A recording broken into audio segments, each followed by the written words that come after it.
성령님에 대한 말씀을 나눕니다. 삼위일체 참 쉽지 않습니다. 그러나 우리가 오늘 이 성령님에 대해서 이야기할 때 생각해야 될 것이 있는데, 꼭 생각해야 될 것이 있는데, 우리들이 성령님을 인격적으로 믿느냐 비인격적으로 믿느냐, 오늘 이 부분이 여러분들에게 분명하게 세워졌으면 좋겠습니다. 우리가 성령님을 비인격적으로 믿으면 우리의 신앙은 광신이 됩니다. 성령님을 제대로 믿을 때 우리의 믿음이 세워질 수 있습니다. 아주 오래된 농담, 아마 여러분들 들어보셨으면 한 이야기를 제가 하나 들려드리겠습니다. 어떤 신학생이 학교에서 성령론에 대한 시험을 보게 되었다 그러죠. 그 학교에 외국인 교수님이 성령론을 가르치고 있었는데, 기말고사 기간이 되었을 때 한 학생이 성령론에 대해서 이렇게 공부를 하려고 생각하다 보니까 성령님에 대한 것은 공부보다 기도원에 가서 기도하는 것이 낫겠다 하는 생각이 들었답니다. 그래서 시험 전날까지 기도원에 가서 열심히 기도하고 이제 시험 보러 학교에 온 거예요. 문제지를 딱 받았는데 밤새 성령론에 대해서 기도했는데 답을 하나도 쓸 수가 없더랍니다. 그래서 답안지에 이렇게 썼다고 하죠. 성령님은 다 아십니다. 채점을 하던 교수님이 그 답을 보고 고민이 생겼어요. 성령님은 다 아십니다. 한참 고민하던 이 외국인 교수님은 이렇게 채점을 했다고 합니다. 성령님은 100점, 학생은 0점. 좀 웃으라고 한 이야기인데, 네. 자, 무엇을 이야기하고 싶은가? 우리가 흔히 범하는 오류, 실수, 신앙의 잘못된 부분에 대한 것이죠. 우리가 성령님을 믿는다고 이야기하면서 성령님은 하나님과 동일하신 분, 능력이 있으신 분인데 때로 우리의 의지와 관계없다고 생각하는 거죠. 성령님은 우리와 아주 인격적인 만남을, 인격적인 관계를 맺기를 원하시는 분이십니다. 오늘 우리가 읽었던 본문 말씀 가운데 요한복음 14장 16절의 말씀이 있어요. 내가 아버지께 구하겠으니 그가 또 다른 보혜사를 너희에게 주사 영원토록 너희와 함께 있게 하리니. 우리는 성령에 대해서 많이 들어왔지만 사실은 모르는 부분들이 참 많습니다. 근데 성경은 우리들에게 분명히 약속해 주고 있죠. 예수님께서 승천하신 이후에 우리들에게 성령님을 우리들에게 보내주시겠다. 그 약속이 우리의 신앙에서 어떤 관계가 있는가? A.W. 토저는 이런 말을 한 적이 있습니다. 들어보세요. 거의 대부분의 기독교 교회에서 성령은 전반적으로 무시되고 있다. 성령의 임재나 부재는 어느 누구에게도 진정한 문제거리가 되지 않고 있다. 성령에 관해 간단히 언급되는 경우란 겨우 송령이나 축도시에 국한된다. 성부, 성자, 성령. 오늘 이 성령님이 우리들에게 어떤 의미가 있는가? 그리고 제 마음속에 바람이 있다면 이번 변화산을 통해서 우리들에게 역사하시는 성령님을 체험할 수 있는 그런 기회가 되었으면 좋겠다 하는 마음의 소원이 있습니다. 여러분들도 상식적으로 알아야 될 것이 있죠. 이번 사도신경을 공부하면서 좀 적을 건 적고 알 것은 알자고 하는 이야기를 했어요. 성령의 존재에 대해서, 성령님이 어떤 분이신가에 대해서 가장 명확하게 설명하는 그것은 요한복음에 있습니다. 그러니까 여러분들이 성령님의 존재에 대해서 알려면 요한복음을 공부해야 합니다. 그런데 성령님의 존재가 아닌 성령님이 역사하실 때 어떤 일이 일어나는가, 성령이 행하시는 일에 대하여 공부하려고 한다면 여러분들이 사도행전을 보아야 합니다. 요한복음은 성령의 존재에 대해서, 사도행전은 성령님이 역사하시는 것에 대하여 분명하게 이야기하고 있어요. 오늘 이 사도신경을 공부하면서 우리는 성령님의 존재에 대한 부분만을 다루게 될 것입니다. 이 성령님에 대한 역사는 신약에서 이렇게 뚝 떨어진 것이 아니라 구약에도 이 영에 대한 것이 증거되고 있죠. 창세기 1장 1절부터 1절 2절에 보니까 이런 말씀이 있어요. 태초에 하나님이 천지를 창조하시니라. 땅이 혼돈하고 공허하며 흑암이 깊음 위에 있고 하나님의 영은 수면 위에 운행하시니라. 하나님의 영. 이 성령님을 믿습니다 라고 하는 고백은 그분의 존재로 인하여 우리들에게 일어나는 일을 우리들이 고백하는 것이죠. 자, 성령님이라고 하는 존재는 어떤 분이신가? 첫 번째, 성령은 생명과 관계되어 있다고 하는 것을 우리들이 먼저 알 필요가 있어요. 성령은 생명과 관계되어 있다. 성령께서 우리들에게 역사하실 때 우리들에게 생명이 온다. 성경이 그렇게 증거하고 있죠. 또 흥미로운 것은 구약에 나오는 이 성령이라고 하는 단어가 히브리어의 루하라고 되어 있는데, 자, 그냥 한번 듣고 지나가세요. 외우고 좀 잘난 척할 사람들은 기록하시면 좋고, 성령이라는 단어가 루하라고 되어 있는데 이 단어의 뜻은 바람이라고 하는 의미를 가지고 있습니다. 자, 창세기 2장에 하나님께서 아담을 창조하시고 흙으로 빚으시고 그의 코에 생기를 훅 하고 불어넣으셨다. 이게 루하입니다. 하나님께서 생기를 불어넣으셨을 때 그가 생명이 되었다. 자, 성령, 영이 우리들 가운데 들어가게 될 때 우리들이 살아나고 하나님과의 관계 속에 들어가는 것, 이게 성령이 굉장히 중요한 역할이죠. 성령의 가장 큰 역사는 죽은 것을 살리는 생명이 되게 하는 역사가 있다. 생기가 들어갔을 때 그들이 살아 일어나고 그들이 큰 군대가 되었다. 오늘 제가 그런 기도를 하고 여기에 섰습니다. 하나님, 오늘 이 성령님에 대한 말씀이 선포될 때 성령이 다른 누구의 추상적인 것이 아니라 오늘 죽어서 마른 뼈같이 되어 있는 우리 성도들 가운데, 소망을 잃어본 우리들 가운데 성령이 우리들 가운데 역사하실 때에 마른 뼈들이 살아나서 군대가 되는 역사가 일어나게 하여 주옵소서. 오늘 죽어있는 영들이 살아나는 역사가 오늘 이 말씀을 통해 일어나게 하여 주옵소서. 이 성령님의 역사는 우리들에게 아주 밀접하게 연관이 되어 있는데, 이 땅의 모든 인간들은 이 생명에 관한 고민을 가지고 살아간다는 거죠. 아니, 영생에 대한 고민을 가지고 살아간다는 거죠. 성경 요한복음 3장에 나오는 유명한 이야기죠. 니고데모라고 하는 종교 지도자가 예수님께 찾아옵니다. 그는 종교 지도자입니다. 모든 것을 다 갖춘 사람입니다. 그런데 그에게 풀리지 않는 문제가 있었죠. 주님, 어떻게 하면 하나님 나라에 들어갈 수 있겠습니까? 그의 고민이었어요. 어쩌면 유한한 인생을 살아가는 우리들에게 동일한 고민이 있을지 몰라요. 그때 예수님께서 이렇게 대답하십니다. 내가 거듭나지 않고는 결단코 하나님 나라에 갈 수 없다. 니고데모는 이 말이 이해가 되지 않았습니다. 그때 예수님께서 말씀하십니다. 우리들 눈에 보이지 않는데 성령님이 우리들 가운데 역사하시고 성령으로 거듭나지 아니하면 하늘나라에 갈 수 없느니라. 우리들의 영생, 이 생명에 관한 일이 우리의 의지가 아니라 성령께서 우리들에게 하시는 일이라는 말이에요. 그러고 보니 사도 바울이 에베소서 2장 8절에서 이런 이야기를 했어요. 너희는 그 은혜에 의하여 믿음으로 말미암아 구원을 받았으니 이것은 너희에게서 난 것이 아니요 하나님의 선물이라. 그러니까 성령님이 우리들에게 구원, 우리들의 역사와 관계되어 있는데, 때때로 우리의 의지를 넘어서는 성령님의 역사가 우리들 가운데 일어납니다. 그런데 이 성령님의 역사가 우리들 가운데 일어날 때, 오늘 두 번째로 성령님은 우리들에게 아주 새로운 정체성을 우리들에게 부여한다는 거예요. 자, 고린도전서 12장 13절 말씀, 우리가 유다인이나 헬라인이나 종이나 자유인이나 다 한 성령으로 세례를 받아 한 몸이 되었고, 여기 아주 재밌다고 표현을 해야 될까요? 여러분, 고린도 교회에, 아니 초대교회에는요, 믿음의 공동체들 가운데 유대인도 있고 헬라인도 있고 종도 있고 자유인도 있고, 그런데 이 모든 사람이 한 성령으로 세례를 받았다. 성령님이요, 교회 안에 아주 새로운 정체성을 부여하셨는데 이게 얼마나 놀라운 일인가.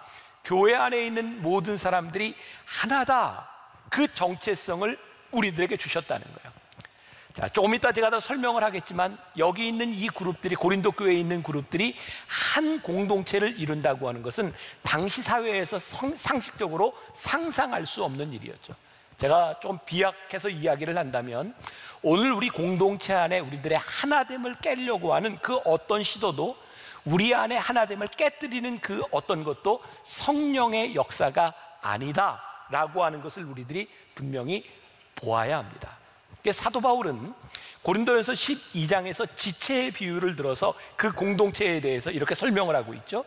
몸은 하나인데, 고린도전서 12장 12절, 몸은 하나인데 많은 지체가 있고 몸의 지체가 많으나 한 몸임과 같이 그리스도도 그러하니라.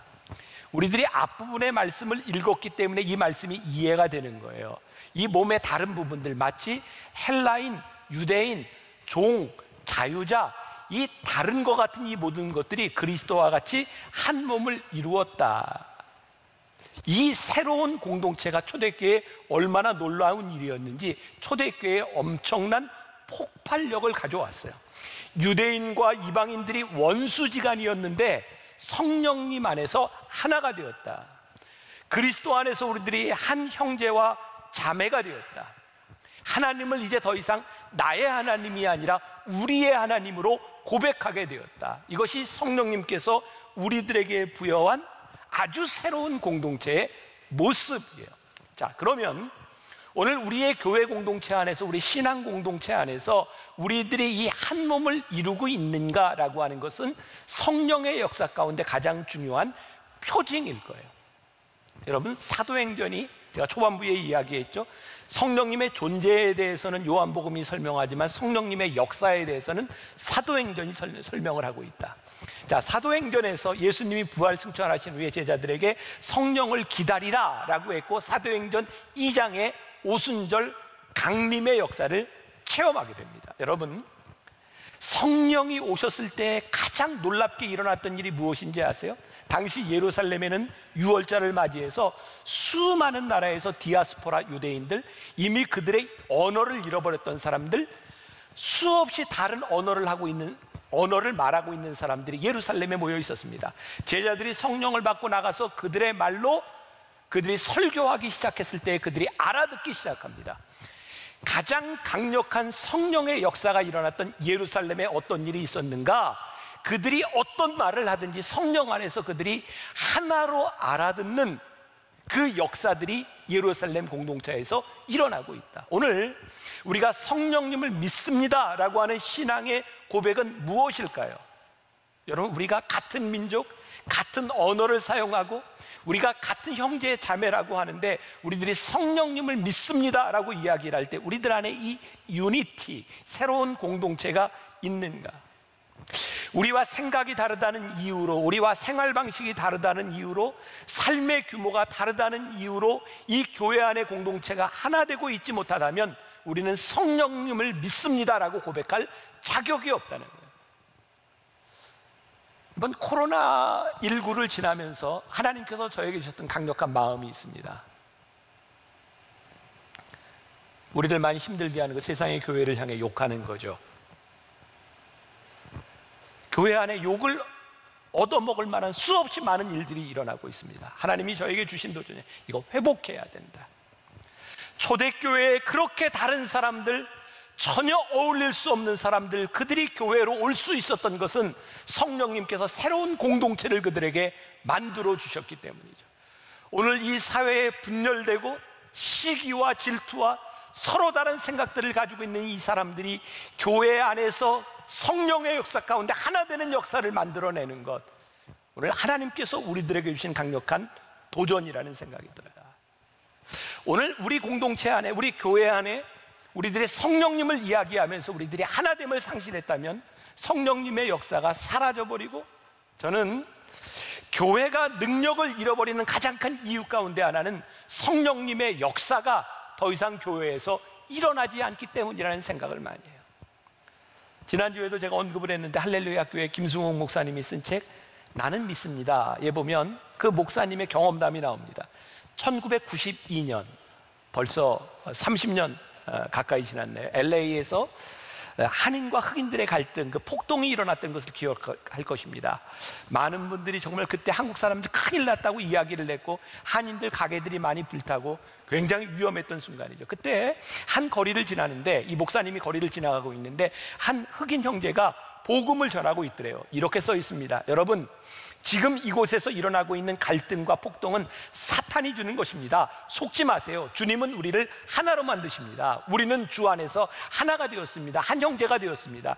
이 말을 듣고 있던 김승욱 목사님이 자석에 끌리듯이 그 청년에게 가서 이렇게 말을 했답니다. 나의 형제여, 당신이 하는 말에 절대적으로 동의합니다. 그리고 들이 포옹을 했답니다. 그리고 이렇게 고백합니다. 주 안에서 우리는 하나입니다. 그리스도 안에서 정체성 하나 되는 이 부분을 잃어버리고 있다면 성령의 역사가 사라져버린 교회인 거죠.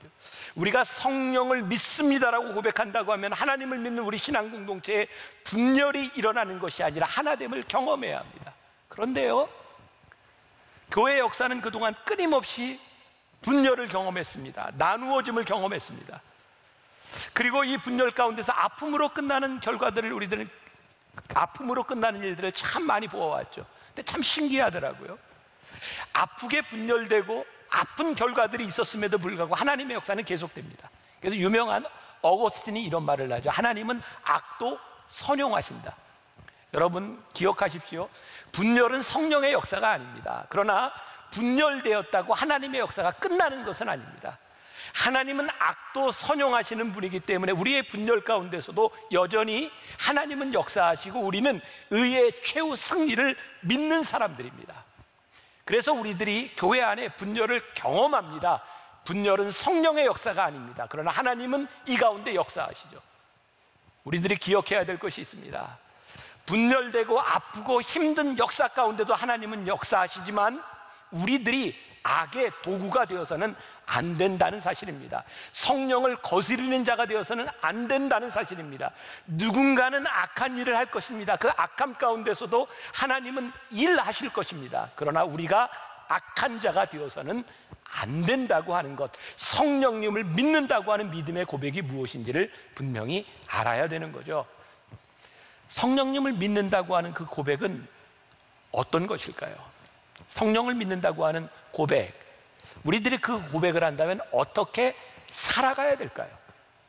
요한복음 21장에 우리가 잘 아는 사건이 있죠. 예수님께서 부활하신 후에 옛생활로 돌아가 있던 베드로에게 찾아오셔서 내가 나를 사랑하느냐 3번을 물으셨던 일입니다. 그리고 베드로가 다시 주님께 사명자로 불리움을 받는 장면이 나오죠. 요한복음 21장 18절, 내가 진실로 진실로 내게 이르노니 내가 젊어서는 스스로 띠띠고 원하는 곳으로 다녔거니와 늙어서는 내 팔을 벌리리니 남이 내게 띠띠우고 원하지 아니하는 곳으로 데려가리라. 하나님께서 베드로가 어떻게 하나님 앞에 쓰임받고 그가 어떻게 죽을 것까지 우리 예수님께서 말씀하셨어요. 그런데요, 여기서 아주 흥미로운 일이 있습니다. 베드로가 나를 따르라고 하는 주님의 음성을 듣고 그가 사명자로 불리움을 받았는데 그 순간 베드로의 관심이 그 옆에 있던 요한복음에 보면 예수님이 사랑하는 제자라고 되어 있는데 그 요한에 대한 관심을 가지고 이렇게 묻습니다. 예수님께서 베드로를 부르시고 미래까지 말씀하셨는데 베드로의 관심이 어디에 있냐면 예수님이 사랑하는 제자, 얘는 어떻게 되겠습니까? 근데 예수님께서 뭐라고 말씀하세요? 얘가 어떻게 되든 신경 쓰지 말고 너는 나를 따르라. 제가 이런 문장을 썼습니다. 한번 생각하며 들어보세요. 내가 믿는 것은 내가 믿는 것이다. 내가 믿는 것은요, 내가 믿는 거예요. 우리가 성령님의 역사로 우리들이 불림을 받고 내가 믿는 이 믿음의 고백은 나의 고백입니다.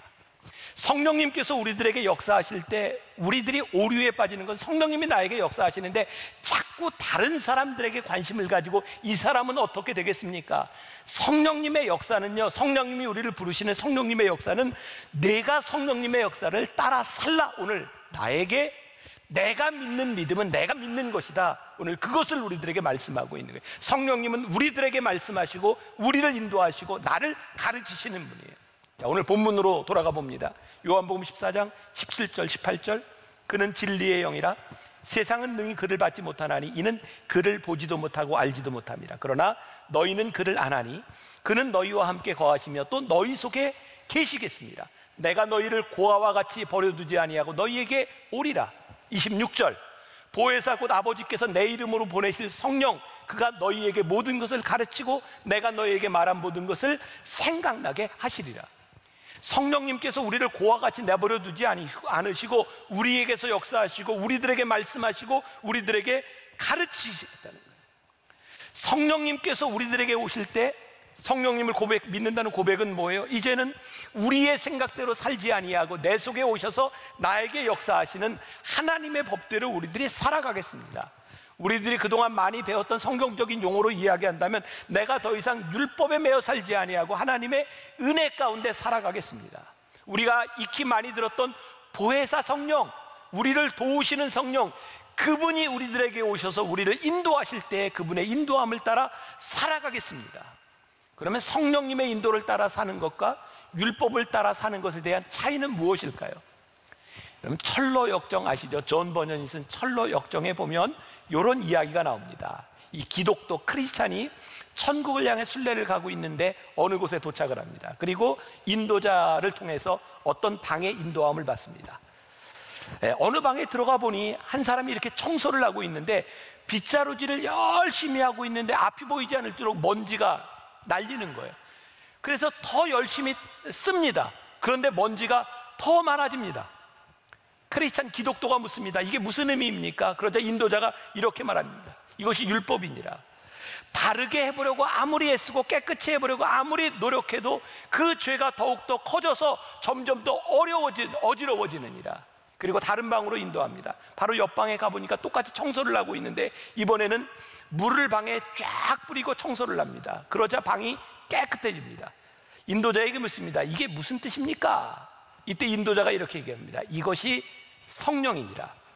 이건 은혜의 역사니라. 인도자가 이렇게 이야기를 합니다. 성령님은 우리가 성령님을 믿습니다라고 하는 것은 더 이상 우리의 의지와 율법으로 살겠다고 하는 것이 아니라 우리들 속에 역사하시는 성령님으로 인해 내가 살아가겠습니다. 은혜의 삶을 살아가겠습니다. 여러분들에게 도전합니다. 우리가 지금까지 하나님을 믿으며 우리들이 신앙생활을 하며 우리는 우리의 생각과 우리의 의지대로 신앙생활을 잘 하려고 노력했습니까? 아니면 오늘 우리의 상황 가운데 성령님 나를 도와주세요, 보혜사 성령님 나를 인도해 주세요, 성령님의 역사를 구하며 신앙생활을 했습니까? 오늘 여러분들에게 강력하게 도전합니다. 이제 우리들이 변화산을 앞두고 우리의 인생의 모든 문제와 우리들의 삶의 문제를 가지고 하나님 앞에 이렇게 나왔으면 좋겠습니다. 보혜사 성령님 나를 인도해 주십시오. 이제 이런 문제가 생기죠. 저에게 그런 소원이 있는데 우리들이 어떻게 하면 성령님의 인도를 받을 수 있겠습니까? 성령님이 어떤 분이신지 우리들이 어떻게 할 수 있겠습니까? 제가 이 성령님에 대한 설교 준비를 하면서 보았던 한 글입니다. 참 좋은 글입니다. 읽어드릴게요. 우리가 가던 길을 잠시 멈추고 무릎을 꿇으면 보이지 않는 손을 만날 수 있다는 것입니다. 그냥 지나칠 수 있는 풀잎에 맺힌 이슬에서 작은 꽃 한 송이에서 이전에 볼 수 없었던 자연의 신비를 경험할 수 있다는 것입니다. 인생의 속도보다 중요한 것은 방향인 것을, 인생의 길이보다 더 중요한 것은 내용인 것을 배워 알면서도 우리는 속도를 늦추지 못할 때가 많습니다. 저는 새벽마다 무릎을 꿇으면서 속도를 조절합니다. 방향을 점검하고 삶의 우선순위를 점검합니다. 무릎을 꿇으면서 제가 얼마나 비천한 존재임을 깨닫습니다. 그리고 그 비천한 존재를 사랑하시는 하나님의 사랑 앞에 감격하곤 합니다. 예수님은 무릎을 꿇고 사셨습니다. 무릎을 꿇고 기도하셨습니다. 대하에 물을 담아 무릎을 꿇고 제자들의 발을 씻기셨습니다. 가장 아름다운 모습이었습니다. 무릎을 꿇는 것은 결코 비굴한 것이 아닙니다. 하나님께 기도하기 위해 꿇는 무릎, 이웃을 섬기기 위해 꿇는 무릎은 아름답습니다. 우리가 성령님의 인도하심을 받지 못하는 가장 큰 이유 중에 하나는 우리의 속도를 줄이지 않는 것입니다. 오늘 우리의 인생에 문제가 생기고 우리의 인생에 답을 잃고 방향을 잃었다면 우리의 속도를 줄여야 할 때입니다. 바쁘게 내 계획대로 살아가는 것이 아니라 새벽에 하나님 앞에 무릎을 꿇고 하나님 앞에 우리들의 방향을 물어야 할 때입니다. 성령님의 역사를 경험하지 못하는 가장 큰 이유 가운데 하나는 이 세상이 너무 혼잡하다는 겁니다. 그래서 성령님의 역사가 보이지 않는다는 겁니다. 너무 분주하게 살아가면서 아름답게 피어있는 꽃송이가 우리들 눈에 보이지 않는다는 겁니다. 성령님께서 우리들에게 말씀하시는 방향이 우리들 눈에 들어오지 않으니 우리가 어떻게 성령님의 인도하심을 받으며 살아갈 수 있겠습니까? 성령님의 인도하심, 보혜사 성령님이 우리 가운데 역사하심을 우리들이 경험하기 위해서 지금 이 순간 우리들의 삶을 멈추는 것은 믿음입니다. 우리의 믿음이 없으면 우리들의 삶을 멈추지 못합니다. 우리의 삶을 멈추고 보혜사 성령님이 우리들에게 말씀하시는 음성을 듣고 인도하심을 받기 시작할 때 성령님의 역사를 우리들이 체험하기 시작해요. 저는 우리 BTD 영성훈련을 인도하면서 그런 성령님의 역사를 참 많이 경험합니다. 때때로 강력하게 역사하시는 성령님을 경험합니다. 언젠가 우리 BTD 영성훈련팀이 해외로 단기 선교 여행을 떠날 때였어요. 같이 동행하기로 했던 중요한 직책을 맡았던 한 권사님이 갑자기 허리가 아파서 갈 수 없게 된 그런 상황에 처한 거예요. 남편이 새벽 예배에 가서 그 부인 권사님을 위해 기도하는데 하나님이 이런 응답을 주셨답니다. 당신이 갑자기 떠나기 전에 아픈 것을 보니 하나님께서 아주 특별한 역사를 하실 것 같아요. 그리고 권사님이 저에게 그 이야기를 하시더라고요. 남편이 이런 음성을 들었답니다. 제가 이렇게 말을 했습니다. 그렇게 하나님이 응답하셨다면 하나님께서 어떻게 역사하실지 기대해 보시지 않겠습니까? 하나님께서 그런 마음을 주셨다면, 기도할 때 그런 마음을 주셨다면 하나님께서 어떻게 역사하실지 기도해 보시지 않겠습니까? 언젠가 선교여행을 떠나는데 한 분이 이렇게 이야기를 하더라고요. 목사님, 선교여행을 준비하는데 왜 자꾸 제 입에서, 제 마음에서 신유의 역사에 대한 기도가 나올까요? 제가 이렇게 얘기했습니다. 왜 고민하세요? 신유의 역사를 위해 기도하게 하신다면 기도하십시오. 하나님께서 행하실 것입니다. 코로나19 우리를 많이 힘들게 하죠. 이번 추석을 지나면서 저는 참 많은 교인들의 위로를 받았습니다. 편지로, 선물로. 어떤 분은 저에게 목사님, 너무너무 힘들고 너무너무 어려운 때를 지나가고 계시는데 제가 목사님 위로의 말을 좀 전하고 싶습니다. 저에게 참 많은 위로가 되었거든요. 저만 그런 거예요. 여러분들 다 힘들죠. 그런데 이렇게 아무도 없는 곳에서 텅텅 빈 성전에서 설교를 하고 이 시간들이 몇 달이 다 돼가는데 참 신기하게도 하나님께서 저에게 계속 선포하게 하시고 주신 음성이 있는 거예요. 교회의 부흥을 위해서 선포하게 하고 교회의 부흥을 위해서 기도하게 하시는 거예요. 요즘 제가 순종해야 되겠다는 생각을 합니다. 하나님, 이렇게 교회가 힘든 때에 교회의 부흥을 위하여 기도하게 하셨다면 하나님, 새롭게 시작되는 교회의 부흥을 하나님께서 일으키시겠다고 하는 성령님의 역사가 아니겠습니까? 오늘 여러분들에게 도전합니다. 오늘 여러분들의 마음 가운데 성령님께서 무엇을 깨닫게 하시고 기도하게 하셨다면 순종하라는 겁니다. 자, 여기서 우리들에게 또 하나 의문이 생깁니다. 우리 속에 들어오는 이 마음들, 우리들에게 주시는 이 느낌, 이것이 성령님의 역사인지 아니면 악한 영의 역사인지 우리들이 어떻게 구별할 수 있겠습니까? 구별, 제가 여러분들에게 말씀드립니다. 오늘 우리가 읽은 본문 말씀 17절에 성령님은 그는 진리의 영이라 라고 하는 말씀이 나와 있습니다. 진리는 무엇일까요? 하나님의 성품입니다. 하나님의 성품과 어긋나지 아니하고, 지난주의 말씀과 이어서 내가 예수님을 주라 시인하며 주님의 다스림 가운데 있습니다라고 이야기할 수 있는 그 다스림이 분명하다면, 거기에서 벗어나지 않는다면 두려워하지 말고 성령님의 인도하심을 따라 기도하시고 보혜사 성령님을 의지하고 기도하십시오. 어떻게, 그리고 구별에 대한 것까지 말씀드렸어요. 가끔 우리 교인들이 혼란스러워하는 것이 있어요. 어디서 저기 이단이라고 하는데, 저기 잘못됐다고 하는데, 혼란스러운 게 뭐냐면 이단이라고 하는 공동체에 사람이 너무 많이 모여. 뜨거워. 막 신유의 역사가 일어나. 사람들이 혼란스러워합니다. 저런 현상이 일어나고 있는데 저게 가짜는 아닌 것 같고 뭔가 찜찜하고 그런 것 같아요. 특히 기도 많이 한다는 사람들이 여러분들에 가서 막 예언을 이야기하고 막 무언가를 이야기할 때 저게 진짜인지 가짜인지, 제가 여러분들에게 아주 중요한 걸 말씀드립니다. 기준을 말씀드립니다. 성령님의 역사는 현상이 아닙니다. 성령님의 역사의 분명한 표징은 성령의 열매를 통해 나타나는 것입니다. 그 단체를 이끌고 있는 누군가가 아주 카리스마틱하고 놀라운 기적을 일으키는 것 같지만 그가 하는 일들이 성령의 열매로 하나님의 성품이 나타나지 않는다면 그것은 성령의 역사가 아닌 것입니다.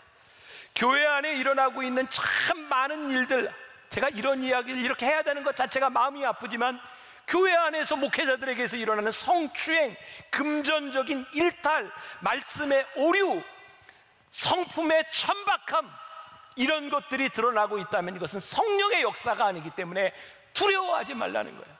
성령님은 우리를 진리의 영으로 인도하시기 때문에 하나님의 성품이 드러날 때 그것이 성령의 역사인 것을 우리들이 구별할 수 있어요. 지금 교회 안에 어떤 기적이 일어나고 있는가, 이것이 중요한 것이 아니라 지금 일어나는 이 일들 가운데 하나님의 성품이 있는가, 그곳에 진리가 있는가를 보아야 하는 거죠.